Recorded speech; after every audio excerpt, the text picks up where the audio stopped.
എന്നെങ്കിലും ഒരു ദിവസം ഇതിന്റെ സത്യാവസ്ഥ ജനങ്ങൾ അറിയും. ഞാൻ ഇതൊന്ന് കംപ്ലീറ്റ് ചെയ്തോട്ടെ. ഇപ്പൊ അതിനകത്ത് നിന്ന് ഇത്രയും താന്നിട്ട് സാധനം എടുക്കുന്നത്. രണ്ടാമത് ഈ ജിംനിയുടെ എടുക്കാനായിട്ടുള്ള മറ്റേ പുള്ളിക്കാരനും ഇതുപോലെ രീതിയിലാണ് എടുക്കുന്നത്. നിങ്ങൾ രണ്ടുപേരും എടുക്കുന്ന ഒരേ രീതിയിലാണ്.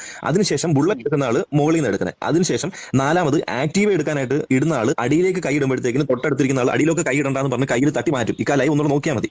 കയ്യിൽ തട്ടി മാറ്റും. അടിയിൽ കൈ ഇടണ്ടെന്ന് പറഞ്ഞ് കൈ തട്ടി മാറ്റി. ഇത് ഇപ്പൊ ഇങ്ങനെയുള്ള കാര്യങ്ങളാണ് നമുക്കിടയിലേക്ക് സംശയം വരുന്ന ഒരു കാര്യം. ഇത് പിന്നെ വിവാദമാക്കിയവരുടെ പേരിൽ ഞാൻ കേസ് കൊടുക്കുന്നുണ്ട്.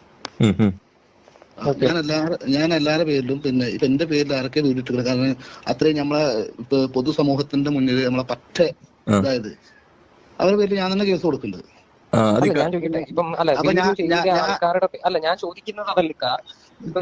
ചേട്ടാ, ഞാൻ നമ്മൾ വിളിച്ചിട്ട് ഇഷ്യൂ ഉണ്ടാക്കാനോ എടുക്കാനോ വിളിച്ചതല്ല. പക്ഷെ നമ്മൾ വീഡിയോ ചെയ്തതിന്റെ അടിസ്ഥാനത്തിൽ വിളിക്കുന്നുള്ളൂ. പക്ഷെ ഈ വീഡിയോ ചെയ്ത ആൾക്കാരുടെ പേരിൽ നിങ്ങൾ കേസ് കൊടുത്തിട്ട് അതിനകത്തൊന്നും വരാൻ പോകുന്നില്ല. കാര്യം എന്ന് പറഞ്ഞു കഴിഞ്ഞാൽ സൈബർ കേസ് എടുക്കാൻ പോകുന്നത് ഏത് രീതിയിലായിരിക്കും എന്നുള്ള കാര്യം നിങ്ങൾക്ക് ഞാൻ പറയാതെ തന്നെ അറിയാൻ പറ്റും.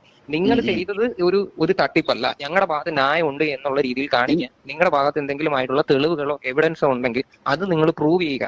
അതിനെ സമയം കാണത്തുള്ളൂ. ഞാൻ 5 മാസമായി ഇപ്പൊ ഈ നറുക്കെടുപ്പിന്റെ പിന്നാലായിട്ട്.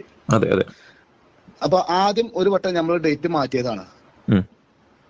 പിന്നെയും നമ്മളോട് പിന്നെ ഡേറ്റ് ഇനി മാറ്റാൻ പറ്റൂല, ഇനി മാറ്റി കഴിഞ്ഞാൽ നമുക്ക് വിഷയമാണ്, ഈ ദിവസം തന്നെ എടുക്കാൻ പറഞ്ഞ ഞാൻ നിർബന്ധിച്ചിട്ടാണ് ഈ ഡേറ്റിൽ തന്നെ നറുക്കെടുത്തത്. ഈ ഡേറ്റിൽ തന്നെ നറുക്കെടുത്തത് ഞാൻ പറഞ്ഞിട്ടാണ്. മറ്റേ അവിടുത്തെ ആൾക്കാരൊക്കെ പറഞ്ഞു വേണമെങ്കിൽ നമുക്ക് ഫസ്റ്റ് പ്രൈസും സെക്കൻഡ് പ്രൈസും ഒക്കെ നമുക്ക് വേണമെങ്കിൽ പിന്നെ മാറ്റാറോ. പക്ഷെ അതൊന്നും പറ്റൂല. ഞാൻ എന്തായാലും ഈ കറക്റ്റ് ഡേറ്റിന് ഞാൻ നറുക്കെടുക്കും.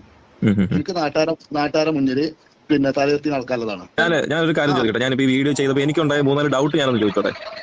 അപ്പം കഴിഞ്ഞ ദിവസം ഈ മുഹമ്മദ് ഷാഫി വയനാട് എന്ന് പറയുന്ന പുള്ളി ഒരു ചാനലിനകത്തുനിന്ന് ഒരു വീഡിയോ പോസ്റ്റ് ചെയ്തിട്ടുണ്ട്. അതൊരു 3 മിനിറ്റ് വീഡിയോ. ആ വീഡിയോക്കകത്ത് പുള്ളിക്കാരൻ പറയുന്നുണ്ട്, എനിക്ക് കിട്ടിയിട്ടുള്ള ആ വീടിന് നിങ്ങൾ പ്രതീക്ഷിക്കുന്ന കണക്ക് വാല്യൂ ഇല്ല, 30 ലക്ഷം രൂപയുള്ള വീടിന്റെ വില. അപ്പം ടോട്ടൽ നിങ്ങൾക്ക് പിരിഞ്ഞു കിട്ടിയ ടിക്കറ്റ് നിങ്ങളുടെ ഒരു വീഡിയോക്കകത്ത് ഞാൻ കണ്ടായിരുന്നു 8329 ടിക്കറ്റ് എന്നായിരുന്നു പറഞ്ഞിരുന്നത്. അല്ലേ? അതോ ഞാൻ കണ്ടത്. അപ്പൊ അതിനകത്ത് എമൗണ്ട് വെച്ച് നോക്കുമ്പോഴത്തേക്കിന് 83,29,000 രൂപ പിരിവ് വന്നിരിക്കുന്നത്. അപ്പം ഈ ഒരു ജിംനിയുടെ വിലയും 4 ഗോൾഡ് കോയിനും ആക്റ്റീവ ബുള്ളറ്റ് എല്ലാം കൂടെ ചേർത്ത് ഒരു 20 ലക്ഷം രൂപ. പിന്നെ വീടിന്റെ വില എല്ലാം കൂടെ ആകുമ്പോൾ 50. അപ്പൊ അതിനകത്ത് ബാക്കി മിച്ചം വരത്തില്ലേ? എനിക്കൊരു ഡൗട്ട് തോന്നിയതാണ്, മിച്ചം വരത്തില്ലേ? അപ്പം അതിന്റെ കണക്കും കാര്യങ്ങളൊന്നും തന്നിട്ടില്ല. ഇയാളെ കടം വീടിയിട്ടില്ല.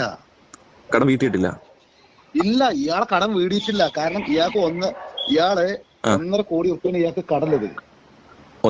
അപ്പൊ ഈ 1.5 കോടി റുപ്യയാണോ നമ്മൾ ഈ ഒരു വീട് വെച്ചിട്ട് ഇത് ചെയ്യാനായിട്ട് ഇരുന്നത്? അതൊന്നും ചീറ്റിംഗ് അല്ലേ? കാരണം നമ്മുടെ കയ്യിൽ ഇരിക്കുന്ന മുതലിന് അത്ര വാല്യൂ ഇല്ലല്ലോ. അല്ല, ഇയാള് പറഞ്ഞത് 1.5 കോടിയാണ്. പുള്ളിയുടെ കടമെന്ന് പറയുന്നത് 1.5 കോടിയാണ്. ഇയാൾ ഇന്നോട് പറഞ്ഞത്. കാരണം ഞാൻ ഇവർക്കൊക്കെ വിളിച്ച റെക്കോർഡും കാര്യങ്ങളൊക്കെ ഞാൻ എന്റെ കയ്യിലുണ്ട്. അല്ല, ഇപ്പൊ ഞാൻ ഉൾപ്പെടെ നിങ്ങൾക്കെതിരെയാണ് വീഡിയോ ചെയ്തിരിക്കുന്നത്. അപ്പം ഞാൻ ചെയ്തിരിക്കുന്നത് അങ്ങനെ തന്നെ. അത് പക്ഷെ നിങ്ങളുടെ ഭാഗത്ത് എനിക്ക് ചെയ്തപ്പോൾ തോന്നിയ 2-3 ഡൗട്ടാണ് ഈ കാര്യങ്ങൾ. ഈ ഡൗട്ടിനകത്ത് നിങ്ങൾ അപ്പൊ അവരുടെ കയ്യിൽ ഇരുന്ന ഒരു പ്രോപ്പർട്ടിക്ക് ഇത്രയും റേറ്റ് ഇല്ല എന്നുണ്ടെങ്കിൽ അത് 1.5 കോടി രൂപ കിട്ടാനായിട്ട് അപ്പൊ നമ്മൾ അവരുടെ കൂടെ അത് കൂട്ടി നിൽക്കുമല്ലേ? അത് അതിനകത്ത് എന്തെങ്കിലും ഉണ്ട്. ഇപ്പം ഇക്ക ഫേസ്ബുക്കിലൊക്കെ നല്ല റീച്ച് ഉള്ള ഒരു വ്യക്തിയാണ്. അവർ ടിക്കറ്റ് പോയതിന് 80% നിങ്ങളുടെ വീഡിയോ കണ്ടിട്ട് തന്നെ ആയിരിക്കും. അല്ലാതെ ഇപ്പൊ കെ എൽ ബ്രോ ചെയ്തെന്ന് പറഞ്ഞാലും മുകേഷ് ചെയ്തെന്ന് പറഞ്ഞാലും നിങ്ങൾക്ക് കിട്ടുന്ന അത്ര ഇമ്പാക്ട്, നിങ്ങൾ ഇത്ര ജനങ്ങൾക്കിടയിലേക്ക് സംസാരിക്കുന്ന ഒരു രീതി ഒന്നും വെച്ചിട്ട് ആ ഒരു രീതി തന്നെ ഇത് പോയിട്ടുള്ളത്. അപ്പം ആ ഒരു ഇപ്പൊ ഞാൻ വിൽക്കുന്ന ഒരു സാധനത്തിന് 10 രൂപ വില ഉള്ളെങ്കിൽ ഞാനത് 30 രൂപയ്ക്ക് വിൽക്കുമ്പോഴത്തേക്കിന് അത് ബുദ്ധിമുട്ടല്ലേ? നമ്മളിപ്പോ ഞാനത് ചെയ്യുന്ന ആൾക്കാരെ സംബന്ധിച്ച് അതൊരു ബുദ്ധിമുട്ടായിട്ട് ഒരു കാര്യമാണ്. ഇതില് ഞാൻ മാത്രമല്ല വീഡിയോ ചെയ്തിരിക്കുന്നത്.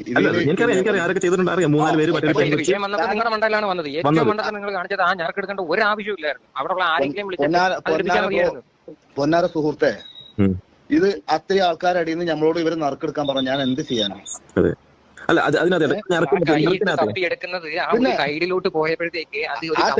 ആ സൈഡ് പോവാൻ ഞാൻ എന്റെ ലൈഫിൽ ഇന്നേ വരെ ഞാൻ നറുക്കെടുത്തിട്ടില്ല. ഞാൻ ഈ കുറി കാര്യങ്ങളൊന്നും ഞാൻ ഇതുവരെ ചെയ്യാത്തൊരു വ്യക്തിയാണ്. ഞാൻ ആകെ ചെയ്തു പറഞ്ഞ ഈ ഒരു വീഡിയോ ഇട്ടുന്നുള്ളൂ. കാരണം ഇതുവരെ ചെയ്യുമ്പോൾ നറുക്കെടുപ്പ് എന്തായാലും നമുക്ക് അറിയാത്ത ഒരാളാണ് ഞാൻ. ഇതിന്റെ പേജ് നോക്കി കഴിഞ്ഞാൽ നമുക്ക് അറിയാം. അതിന്റെ അടിയിൽ പിന്നെ ഈ ആൾക്കാരുടെ അടിയിൽ നിന്ന് ഇവരിഞ്ഞോട് പറഞ്ഞു, പിന്നെ ആദ്യം ഇവര് ഒന്ന് പൈസ മറിച്ചിക്കണ്. അത് കഴിഞ്ഞിട്ടാണ് ഇവര് പറഞ്ഞത് നിങ്ങൾ എടുക്കണം കേട്ടോ പറഞ്ഞു. നിങ്ങൾ എടുക്കണം എന്ന് പറഞ്ഞുകൊണ്ടാണ് ഞാൻ എടുത്തത്. നിങ്ങൾ ഇവിടുത്തെ ഗസ്റ്റാണ്, നിങ്ങളല്ല പിന്നെ വേറെ ആരും എടുക്കാന്ന് പറഞ്ഞുകൊണ്ടാണ് ഞാൻ എടുത്തത്. എനിക്കറിയാം. കാരണം ഞാൻ ഇത് മെയിൻ ഞാൻ പറഞ്ഞ ഇത് മെയിൻ എന്താണ്, മെയിൻ ഞാൻ ചെയ്ത് കഴിഞ്ഞാൽ വിഷയാവുന്നുള്ളത് എല്ലാവർക്കും അറിയാം. കാരണം നമ്മൾ എന്തെങ്കിലും ഒന്ന് കിട്ടാൻ വേണ്ടി നിൽക്കുകയാണ് ജനങ്ങള്. ഞാൻ ഇപ്പൊ ഈ വീഡിയോ പിന്നെ പോലീസിനെ വിളിച്ചിരുന്നു, ഞാൻ അത് കാട്ടിക്കൊടുത്തു. ഇതാണ് എന്റെ വീഡിയോ. ഇതാണ് എന്റെ വീഡിയോ. ഞാൻ ലൈവ് എടുത്തു, ഞാൻ ഡിലീറ്റ് ചെയ്തിട്ടില്ല. ഇങ്ങോട്ട് ഇങ്ങനെ നിങ്ങളുടെ പേരിൽ പരാതി വന്നിട്ടുണ്ട്. എന്താണ് അതിൻ്റെത്? ഇതാണ് എന്റെ വീഡിയോ. അപ്പൊ 100-300 ജനങ്ങളെ മുന്നില്, അതും കൊടുക്കുക എന്ന് പറഞ്ഞൊരു നാട്ടില് എന്ത് 300 ജനങ്ങളൊന്നും അതിനകത്ത് ഇല്ലായിരുന്നു, ഞാൻ കണ്ടു. അവിടെ അല്ലടാ, അത് പെരന്റെ ഹാളാണത്, അത് പെരന്റെ ഹാളാണ്. കാരണം മഴ 4 ദിവസമായിട്ട് അവിടെ മഴയാണ്. 4 ദിവസമായിട്ട് അവിടെ പെരും മഴയാണ്. കാരണം പെരും മഴയും കാറ്റും, അങ്ങനെയാണ് അവിടുത്തെ സ്ഥലം. അങ്ങനെ നമ്മൾ ഇതിന്റെ മുന്നേ അവിടെ ഓരോ പേരുടെ തൊട്ടടുത്ത് തന്നെ ഒരു ഗ്രൗണ്ട് ഉണ്ട്. ഈ ഗ്രൗണ്ടിൽ ഗ്രാൻഡ് ആയിട്ടുള്ള ഒരു പരിപാടി വെക്കാനുള്ള പരിപാടിയായിരുന്നു. കറണ്ട് എന്ന് പറഞ്ഞ സാധനമല്ല. കാരണം നമ്മൾ ലൈവ് ഇട്ടപ്പോ അവിടെ കറണ്ട് പോയത് വരെ ഈ വീഡിയോ ഉണ്ടാവും. കാരണം എന്താണ്, അവിടെ ജനറേറ്റർ കൊടുങ്ങാണ്ടാണ് ഇത് ഇതാക്കിയിരിക്കുന്നത്, വെച്ചിരിക്കുന്നത്. ഈ ജനറേറ്ററിന് ഇടക്കിടക്ക് ഓഫ് ആവും. ഒരു 4 ദിവസമായിട്ട് ആ ഭാഗത്ത് കറണ്ട് ഇല്ല. അങ്ങനെ ഈ പെരന്റെ പിന്നെ ഉള്ളിൽ വെച്ചാണ്ട് ഹാളിൽ വെച്ചുകൊണ്ടാണ് നമ്മള് സിറ്റ് ഔട്ടിൽ വെച്ചുകൊണ്ടാണ് ഇത് ഇതാക്കിയത്. ഇത് അത് മനസ്സിലാക്കാം. ഇപ്പം നിങ്ങൾ ഇതിനകത്ത് ഒരു മെയിൻ ഒരു ആളായിട്ട് എല്ലാവരും കാണാനുള്ള കാരണം ഒന്ന്, ഈ ഞറക്കെടുത്തതിനകത്ത്, അതായത് നിങ്ങൾ കൈയിട്ടെടുക്കുന്നതിനകത്ത് പറ്റിയൊരു മിസ്റ്റേക്കാ. 2